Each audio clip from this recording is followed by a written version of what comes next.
Le truc étrange au sujet de Formal-O b n'est pas son nom, mais le fait qu'elle n'existe pas. Elle a été photographiée pour la première fois en 2008 et a fait sensation. Les scientifiques pensent qu'il s'agit d'une exoplanète massive, mais il s'est avéré que sa masse est faible et qu'elle est en train de tomber en morceaux de poussière en ce moment. Elle agit comme un nuage de poussière massif. Gliese 1214b est assez extraordinaire avec son environnement vaporeux. Attends, mais la vapeur est le résultat de l'évaporation de l'eau, n'est-ce pas ? En fait, cette planète chaude est pleine de substances semblables à l'eau. Elle est définitivement plus chaude que notre planète, avec ses 120 à 280 degrés Celsius.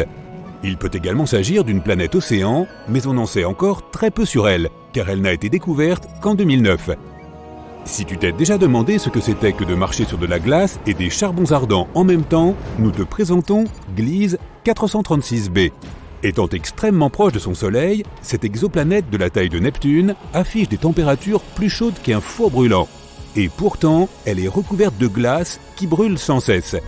Cette glace est beaucoup plus dense en raison de l'énorme gravité de la planète, et elle reste solide même dans des conditions extrêmes et ne fond pas. Mais Gliese semble être un endroit agréable avec un climat assez doux comparé à celui de Corot 7b, qui ressemble à un four. Sa température est supérieure à 2200 degrés Celsius. Associée à sa surface rocheuse, elle présente une sorte de paysage souterrain. Les roches au sol bouillonnent et s'évaporent dans l'atmosphère, où elles se refroidissent et retombent finalement à la surface sous forme de pluie de soufre. Le plus triste dans l'histoire de Corot 7b est qu'elle aurait pu être une géante gazeuse dont l'atmosphère aurait fondu sous l'effet de la chaleur, ne laissant que le noyau brûlé. Corot 3b n'est ni aussi chaude que la précédente, ni aussi froide que de nombreuses autres planètes. C'est une géante gazeuse de taille similaire à Jupiter, mais 20 fois plus dense. Cela fait que la gravité de cette exoplanète pèse sur tout ce qui se trouve à sa surface 50 fois plus qu'elle ne le ferait sur Terre. Marcher dessus serait la mort ultime, car tu serais immédiatement écrasé par la densité de son atmosphère. TRES 2b est une planète où la nuit ne se termine jamais. Et il ne s'agit pas d'une nuit ordinaire où les étoiles brillent dans un ciel magnifique. Ici, il fait nuit noire et il fait une chaleur torride. TRES 2b est une géante gazeuse environ 1,5 fois plus massive que Jupiter. Et sa surface absorbe mieux la lumière que le charbon. Elle pourrait aussi avoir une faible lueur rouge foncé à cause de son air brûlant qui est aussi chaud que de la lave fraîche. On pourrait croire à tort que Saturne possède un environnement favorable à la Terre. Certaines couches de cette sphère gazeuse géante présentent en fait des conditions de température assez agréables. Si tu plonges dans Saturne, tu arriveras à une couche avec des molécules liquides à 0 degrés Celsius, ce qui ressemble à la Terre. De toute façon, ce n'est qu'une couche mineure et le reste de la planète est glacial. Donc, tu ne pourras jamais atterrir sur Saturne et être le même être humain que sur Terre. Mais tu peux y devenir une sorte de boule de neige ou un cristal de glace. Quant à Jupiter, tu as peut-être déjà deviné qu'il n'y a pas de terre ferme. Cette planète est composée d'hydrogène et d'hélium. C'est donc une autre sphère gazeuse sur laquelle on ne peut pas marcher. Mais c'est un peu différent de Saturne. On ne plongerait pas dans Jupiter, on y flotterait plutôt. Cette planète ressemble à un nuage géant, et si tu te posais dessus, ce serait comme marcher dans un brouillard super épais. Les températures fluctuent beaucoup ici, ça gèle à la surface. Contrairement à Saturne, plus tu plonges profond, plus cette sphère gazeuse devient brûlante. L'oxygène est généralement considéré comme un élément susceptible d'apporter la vie à une planète, mais ce n'est absolument pas le cas d'Osiris. Les scientifiques ont été choqués de trouver de l'oxygène sur cette planète, ou plutôt autour d'elle, car elle est 8 fois plus proche de son étoile que Mercure ne l'est du Soleil. Cette distance extrême fait d'Osiris un creuset vivant où tout ce qui peut brûler brûle. Elle est également responsable de l'orbite très courte de la planète autour de son étoile. Une année sur Osiris correspond à seulement 3,5 jours sur Terre. De plus, l'atmosphère de la planète est constamment fondue par la chaleur de son Soleil. WASP 76b est une autre planète étrangement dangereuse où il pleut. Non, pas des guêpes. Il fait si chaud là-bas, plus de 2370 degrés Celsius, que cela vaporise le fer et il pleut donc du fer. C'est une autre géante gazeuse, tout comme Jupiter. Son extrême proximité avec le Soleil divise la planète en deux. Une moitié a un jour sans fin, tandis que l'autre a une nuit éternelle. Voici WASP 12b, l'une des planètes les plus étranges et les plus tristes qui existent. L'énorme gravité de son étoile, combinée à la planète constituée principalement de gaz, résulte dans le fait que l'étoile dévore lentement son protégé. WASP 12b a déjà pris la forme d'un œuf tendu vers son impitoyable Soleil et incapable de faire quoi que ce soit de sa condition. Dans 10 millions d'années encore, la planète succombera inévitablement à l'appétit vorace de l'étoile. Aucune liste des planètes les plus étranges ne pourrait se passer de Vénus, la jumelle maléfique de la Terre. La deuxième planète en partant du Soleil a une atmosphère si épaisse et pleine de nuages que sa surface est beaucoup plus chaude que celle de Mercure, bien qu'elle soit un peu plus éloignée du Soleil. Des éruptions volcaniques secouent constamment Vénus. Sa gravité est presque 100 fois plus forte que la nôtre, et ces nuages dont j'ai parlé ne sont pas faits d'eau, mais d'acide sulfurique, qui se condense et tombe en pluie sur le sol, ajoutant au brasier. Mais même si tu étais assez courageux ou fou pour essayer de traverser ces nuages, tu ne pourrais probablement pas le faire. Les vents qui soufflent là-haut sont aussi forts que certains des ouragans les plus puissants sur Terre. Une autre planète froide et glacée est celle que je n'ose pas prononcer. Bien que l'étoile haute ne soit pas très éloignée, il s'agit d'une petite naine rouge plutôt froide dont la lumière et la chaleur atteignent à peine la planète. Les températures qui règnent là-bas descendent jusqu'à moins 223 degrés Celsius, ce qui est à peine plus chaud que le zéro absolu. L'exoplanète est donc sombre, lugubre et couverte de glace éternelle. Néanmoins, si elle possède un noyau rocheux, elle pourrait générer un peu de chaleur. Il est donc possible que sous la surface gelée, nous puissions construire un hôtel thermal pour les voyageurs de l'espace. La prochaine planète bien compliquée à prononcer est la seule exoplanète en orbite autour de son étoile, et à première vue, elle est plutôt jolie. Des tourbillons bleus et blancs formant de merveilleux motifs à la surface. Mais ces couleurs agréables proviennent en fait des particules de silicate dur présentes dans l'atmosphère de la planète, ce qui signifie qu'il y pleut du verre. Mais le pire est que les vents atteignent la vitesse de 8700 km/h, soit près de 7 Mach. À titre de comparaison, la vitesse du vent le plus rapide sur Terre est de 409 km/h, soit 20 fois moins. Ainsi, le verre tombant du ciel se déplace horizontalement à des vitesses hypersoniques, déchiquetant tout sur son passage. Voici un autre nom qu'on va juste laisser sur l'écran, merci. Cette planète magnétique, appelons-la SIMP, possède probablement les meilleures aurores de l'univers, laissant nos aurores boréales dans l'ombre. Dimidium, située à environ 50 années-lumière de notre système solaire, est une planète hostile à toute forme de vie à bien des égards. Elle est verrouillée de manière tidale à son Soleil, ce qui signifie qu'un de ses côtés est toujours tourné vers l'étoile, tandis que l'autre est toujours vers l'autre côté. Le côté chaud est chauffé à plus de 980 degrés Celsius et est perpétuellement balayé par des vents atteignant 965 km/h. Bien que Dimidium soit une géante gazeuse, elle contient une grande quantité de fer qui fond et s'évapore dans l'atmosphère, créant des nuages. Et lorsque ceux-ci se refroidissent, ils tombent sur la surface sous forme d'une pluie infernale de fer fondu. Dans le système stellaire de 55 Cancri, il y a 5 planètes, dont 4 sont des géantes gazeuses semblables à Jupiter et Saturne. Mais la cinquième, ou plutôt la première, car elle est la plus proche de l'étoile, est différente d'une façon tout à fait horrible. 55 Cancri est si proche de son Soleil que la moitié de la surface de la planète est un véritable océan de lave en fusion. L'autre moitié est dans une obscurité éternelle car elle ne voit jamais le Soleil. La planète est toujours tournée vers son étoile d'un seul côté. Et entre le brûlant et l'obscurité, il y a la zone crépusculaire, une mince bande de néant lugubre. Le système, dont je ne vais même pas tenter de prononcer le nom, compte 3 exoplanètes qui sont toutes lentement détruites par leur propre étoile. Cela se produit parce que cette étoile n'est pas une étoile ordinaire, c'est un pulsar, un noyau d'étoile explosé qui tourne rapidement. Il crée de puissantes impulsions électromagnétiques dans plusieurs directions, tout en tournant plusieurs milliers de fois par seconde. En conséquence, les planètes en orbite autour de cette étoile défunte sont lentement rongées et finiront par disparaître complètement. TRES-2b est une planète où la nuit ne finit jamais. Et ce n'est pas une nuit habituelle avec des étoiles qui brillent dans un ciel magnifique. Là, il fait nuit noire et une chaleur torride. TRES-2b est une géante gazeuse environ 1,5 fois plus massive que Jupiter, et sa surface absorbe mieux la lumière que le charbon de bois. Elle pourrait aussi avoir une faible lueur rouge foncé à cause de son air brûlant, qui est aussi chaud que de la lave.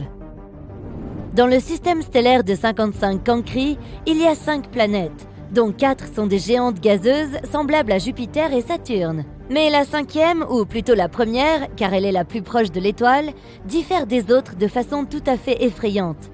55 Cancri, eux, est si proche de son étoile que la moitié de la surface de la planète est un véritable océan de lave en fusion. L'autre moitié est dans une obscurité éternelle car elle ne voit jamais le soleil. La planète est toujours tournée vers son étoile d'un seul côté. Entre le brûlant et l'obscurité, il y a la zone crépusculaire, une fine bande de néant lugubre. HD 189733b est la seule exoplanète dans l'orbite de son étoile et à première vue, elle est plutôt jolie. Des tourbillons bleus et blancs formant de merveilleux motifs à sa surface. Mais ces couleurs chatoyantes proviennent en fait de particules de silicate dur dans l'atmosphère de la planète, ce qui signifie qu'il y pleut du verre. Mais le pire, c'est que les vents atteignent la vitesse de 8700 km/h, soit presque Mach 7.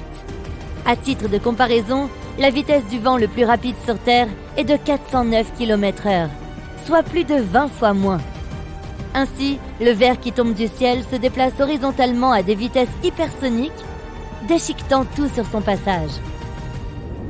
Le système suivant, système stellaire de PSRB 1257+12, abrite 3 exoplanètes, qui sont toutes lentement détruites par leur propre étoile. Cela se produit parce que cette étoile n'est pas ordinaire. C'est un pulsar, le noyau d'une étoile explosée qui tourne rapidement. Il crée de puissantes impulsions électromagnétiques dans plusieurs directions, tout en tournant à plusieurs milliers de fois par seconde. Par conséquent, les planètes en orbite autour de cette étoile déchue sont lentement rongées et finiront par disparaître entièrement. Kepler 70 est une étoile naine bleue chaude qui a explosé en géante rouge il y a environ 18 millions d'années. À l'époque, elle était orbitée par au moins 2 planètes, dont la plus proche était une géante gazeuse semblable à Jupiter. Elle s'appelait Kepler 70b, et elle existe toujours, mais l'étoile géante l'a consumée et transformée en un monde rocheux brûlant. Actuellement, c'est l'une des planètes les plus chaudes jamais découvertes. Sa température est plus élevée que la surface de notre Soleil. Elle a eu de la chance de survivre au temps passé à l'intérieur de l'étoile, mais elle est en train d'être vaporisée. Elle n'existera probablement plus dans un avenir proche. WASP-12b est l'une des planètes les plus étranges et tristes qui existent. L'énorme gravité de son étoile, combinée à la composition gazeuse de la planète, font que l'étoile dévore lentement sa protégée. WASP-12b a déjà pris la forme d'un œuf et tiré vers son impitoyable soleil. Et elle ne peut rien faire pour inverser la tendance. Dans 10 millions d'années encore, la planète succombera inévitablement à l'appétit de l'étoile vorace. Si tu t'es déjà demandé ce que c'était que de marcher sur de la glace et des charbons ardents en même temps, Gliese 436b est une planète qui t'en donnerait un exemple frappant. Étant extrêmement proche de son Soleil, cette exoplanète de la taille de Neptune affiche des températures plus chaudes qu'un four ardent. Et pourtant, elle est recouverte de glace qui brûle sans cesse. Cette glace est beaucoup plus dense en raison de l'énorme gravité de la planète. Elle reste solide même dans des conditions extrêmes et ne fond pas. Vénus, la jumelle maléfique de la Terre, a aussi sa place sur cette liste de mondes effrayants. La deuxième planète en partant du Soleil a une atmosphère si épaisse et chargée de nuages que sa surface est bien plus chaude que celle de Mercure. Des éruptions volcaniques secouent constamment Vénus, il y règne un effet de serre suffocant. Et ces nuages ne sont pas faits d'eau, mais d'acide sulfurique, qui se condense et pleut sur le sol, ajoutant à la fournaise ambiante.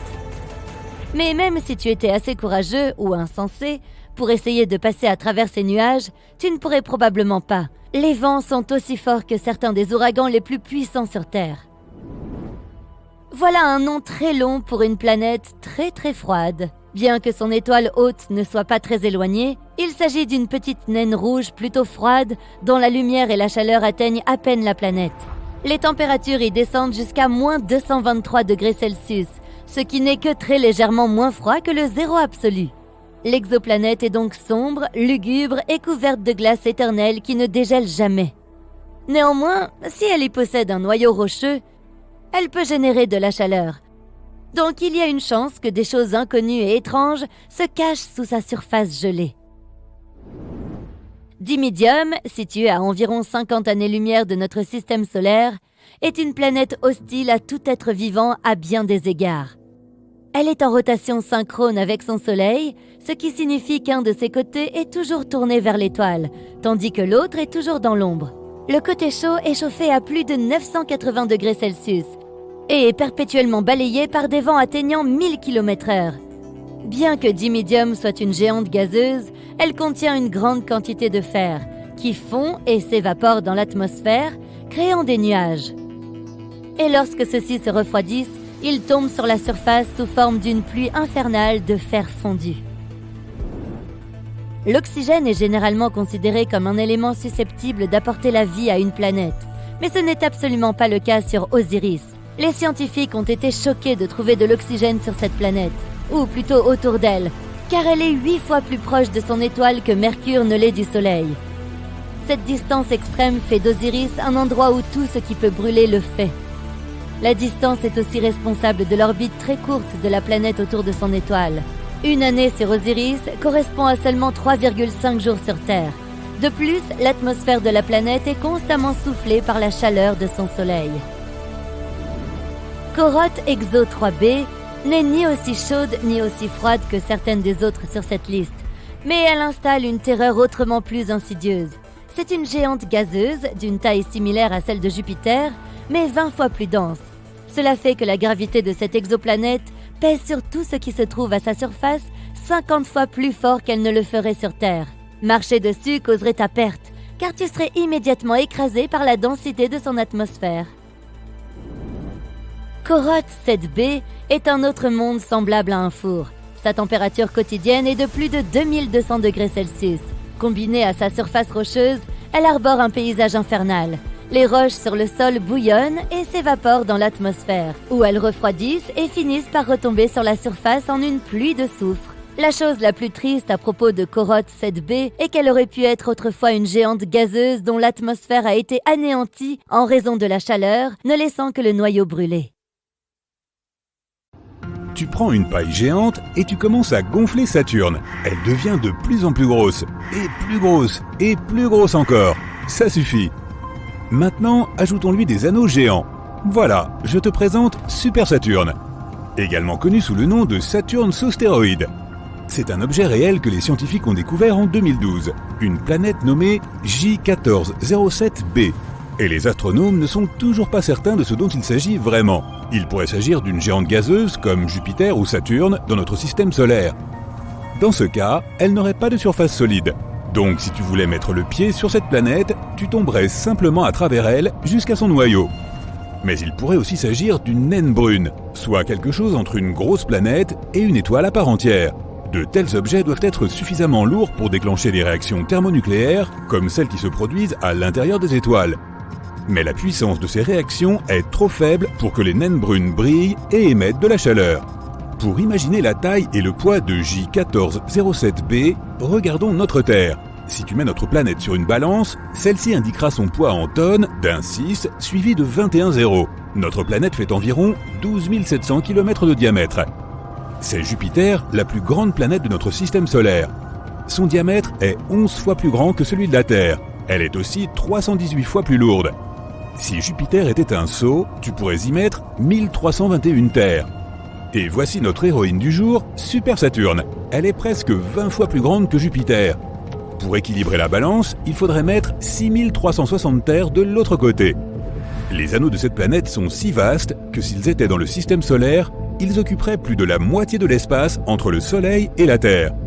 Et si Super Saturne échangeait sa place avec notre Saturne à nous, tu pourrais voir ces anneaux à l'œil nu. Ils seraient plus grands qu'une pleine lune. On peut supposer que ces anneaux sont apparus de la même façon que ceux qui entourent notre Saturne. Selon une théorie, il serait ce qu'il reste d'une lune aujourd'hui disparue. Son orbite n'était pas stable et au fil du temps, la Lune a été mise en pièces par les forces de marée de l'énorme planète autour de laquelle elle tournait. De petits morceaux de cette ancienne Lune ont pris place sur l'orbite de la géante. Ils sont entrés en collision les uns avec les autres, exactement comme dans un mixeur. Après un certain temps, il n'est plus resté que des particules de poussière et de glace se déplaçant autour de la colossale planète. Une autre théorie suggère que les anneaux sont apparus après que la Lune soit entrée en collision avec un astéroïde ou avec une autre Lune.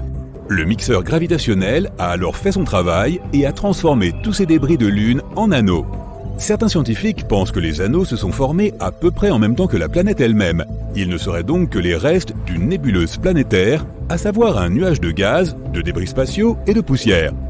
Plus tard, tout ça est devenu compact et s'est solidifié pour former une planète.